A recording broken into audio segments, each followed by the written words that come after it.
मुंबई महानगरपालिकेच्या महापौरांची सोडत निघाली आणि मुंबई महानगरपालिकेतील महापौरांचं पद हे महिला खुल्या प्रवर्गासाठी आरक्षित झालेलं आहे। याचा अर्थ मुंबई महानगरपालिकेमध्ये यावेळेला महिला महापौर आपल्याला बघायला मिळणार आहेत आणि खुला प्रवर्ग असल्यामुळे निवडून आलेल्या सगळ्याच महिलांना यामध्ये संधी मिळण्याची शक्यता नाकारता येत नाही। असं असलं तरीही मुंबईचा महापौर होणं ही काही छोटी गोष्ट नाही, कारण मुंबई ही देशाच्या आर्थिक राजधानीचं तर शहर आहेच, महाराष्ट्राच्या राजधानीचं तर शहर आहेच, परंतु ही आशिया खंडातली सगळ्यात मोठी महानगरपालिका आहे।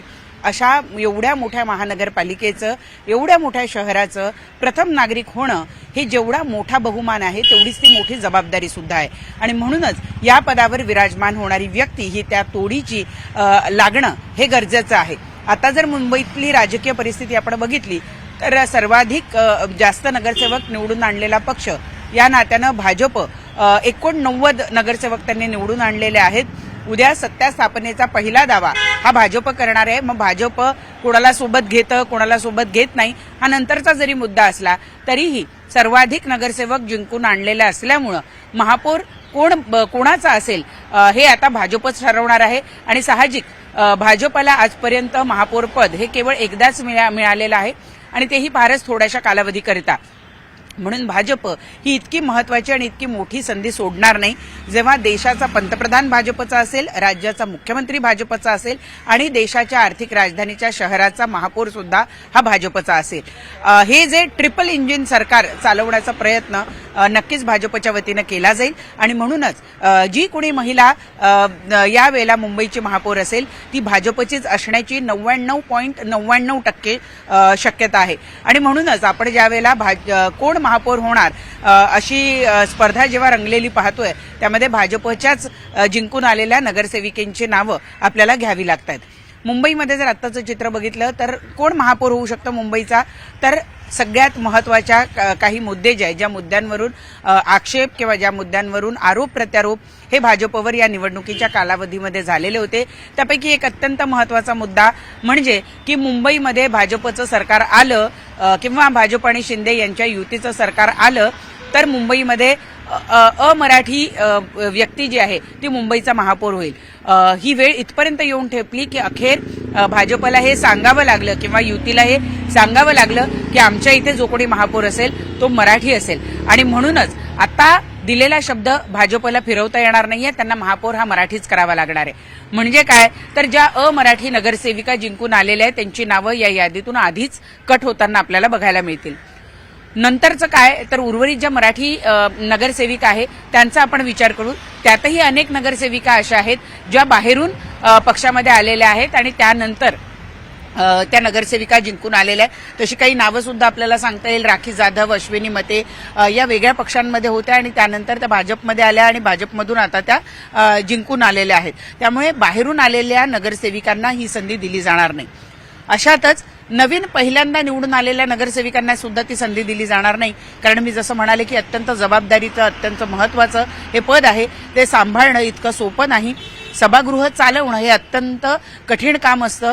कुठल्या वेळेला सभागृहामध्ये कोणाला संधी बोलण्याची द्यावी हे अत्यंत महत्वाचं काम हे महापौरांचं असतं। अनेक प्रस्ताव संमत करण्यासाठी हे सभागृहामध्ये आणले जातात, ज्यावेळेला स्थायी समितीमध्ये त्यांना योग्य पद्धतीनं मान्यता मिळत नाही, न्याय मिळत नाही किंवा थोडक्यात ध्येय धोरणं शहराच्या दृष्टीने जी ठरवायची असतात असे प्रस्ताव हे जेव्हा सभागृहात येतात त्यावेळेला योग्य निर्णय घेणं हे सुद्धा महापौरांचं काम असतं आणि त्यामुळे महापौरांचं पद हे साधंसुधं पद नाही, संपूर्ण मुंबई महानगरपालिका चालवणारं ते पद आहे।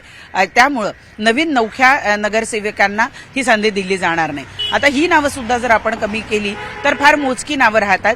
या नावांमध्ये सुद्धा आपण जर बघितलं तर मूळ भाजपमधली ज्या नगरसेविका आहेत, ज्यांना अनुभव आहेत, ज्या प्रसार माध्यमांशी किंवा समाजातल्या सर्वसामान्य व्यक्तींशी संवाद साधू शकतील, ज्यांना प्रशासनाच्या कामकाजाचा अनुभव आहे, कारण प्रशासन चालवणं हे सुद्धा अत्यंत महत्वाचं, तेवढंच जिकिरीचं, तेवढंच कठीण काम आहे आणि त्यामुळे हे काम सुद्धा करणं सोपं नाही। अशा वेळेला अशा व्यक्तींना संधी देणं हे अत्यंत गरजेचं आहे, ज्याला ते करता येणार आहे। त्यामुळं मोजकीच काही 4-5 नावं शिल्लक राहतात। त्या 4-5 नावांमध्ये अलका केरकर यांचं आपल्याला नाव घेता येईल, त्या नावांमध्ये आपल्याला राजश्री शिरवडकर यांचं नाव घेता येईल, प्रीती सातम यांचं नाव घेता येईल, योगिता कोळी यांचं नाव आपल्याला घेता येईल, रितू तावडे यांचं नाव आपल्याला घेता येईल. या सगळ्यांची जर आपल्याला ओळख सांगायची झाली तर रितू तावडे या माजी शिक्षण समितीच्या सदस्य राहिल्या, त्यामुळे त्यांचं नाव आपल्याला इथे घ्यावं लागेल. एक अत्यंत उत्तम असं व्यक्तिमत्व त्यांचं आहे, त्यामुळे एक जी पर्सनॅलिटी आपण म्हणतो अतिशय सुंदर अशी पर्सनॅलिटी त्यांची आहे आणि त्यामुळे त्यांचा नंबर या ठिकाणी लागू शकतो. त्यानंतर राजश्री शिरवडकर यांचं आपण नाव घेऊया. राजश्री शिरवडकर या तिसऱ्यांदा नगरसेविका म्हणून या ठिकाणी निवडून येत आहेत. सगळ्यात महत्त्वाचं म्हणजे त्यांचा जो वॉर्ड होता त्या वॉर्डमध्ये जो गांधी मार्केटचा परिसर आहे या परिसरामध्ये मोठ्या प्रमाणावर गेले काही वर्ष सातत्यानं पाणी साचण्याची समस्या निर्माण होत होती. तो प्रश्न त्यांनी मार्ग लावलेला आहे आणि त्यामुळे आता माटुंगा गांधी मार्केट हा जो परिसर आहे या परिसरामध्ये पाणी साचत नाही. त्यामुळे त्या परिसरामध्ये त्यांची एक इमेज खूप चांगली आहे आणि त्याच चांगल्या इमेजला घेऊन भाजप जर पुढे गेलं तर त्यांना नक्कीच त्याचा फायदा होऊ शकतो. तिसरं नाव घ्यायचं झालं तर अलका केरकर यांचं आपण नाव घेऊया.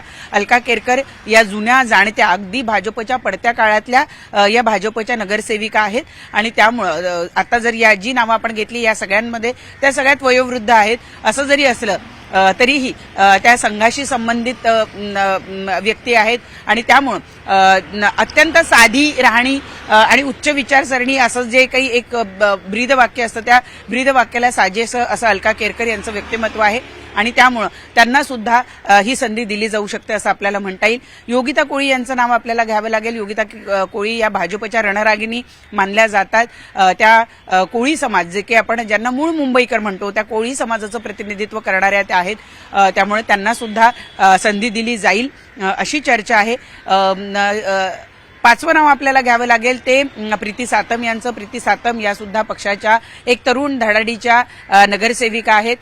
त्यांच्याकडे सुद्धा भाजपच्या एक उमद नेतृत्व या दृष्टिकोनातून बघितलं जातं आणि सगळ्यात महत्त्वाचं म्हणजे की 2029ला आपल्याला सगळ्यांना माहिती आहे की लोकसभेमध्ये सुद्धा महिलांना आरक्षण दिलं जाणार आहे. अशा वेळेला चांगल्या महिलांना संधी देऊन त्यांना नेतृत्व करण्याची जर संधी दिली तर त्यांना नेतृत्वाचा अनुभव मिळू शकतो आणि या अनुभवाचा फायदा लोकसभेला सुद्धा होऊ शकतो. या दृष्टीने सुद्धा ही सगळी बांधणी करण्यात आलेली आहे असं दिसून येत आहे आणि त्यामुळे या 4-5 जणींच्या नावाचा उल्लेख आपण इथं प्रामुख्यानं करतो आहोत. सगळ्यात महत्त्वाचं म्हणजे मी सांगितलं की मुंबईचा महापौर होत असताना काय काय क्रायटेरिया या ठिकाणी लावला जाईल आणि त्यानुसार ही जी काही 5-6 नावं आपण आता घेतलेली आहे ती त्याच्यामध्ये चपखल बसणारी अशी नावं आहे. त्यामुळे जी संधी मिळेल ती या नावांपैकी मिळेल असं आत्ता तुर्तास तरी वाटतंय.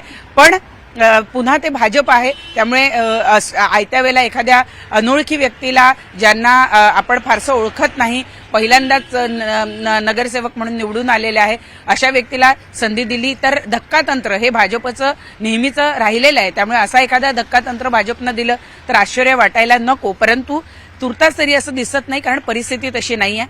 अशाही परिस्थितीमध्ये वेगळी कुठली कारणं किंवा सत्तेची दुसरी कुठली गणितं फिरली तर मात्र काही सांगता येत नाही. परंतु तुर्तास ही जी काही आपण आता नावं ऐकली या नावांपैकीच एका नावाला संधी भाजपच्या वतीनं दिली जाईल असं तुर्तास तरी दिसून येत आहे.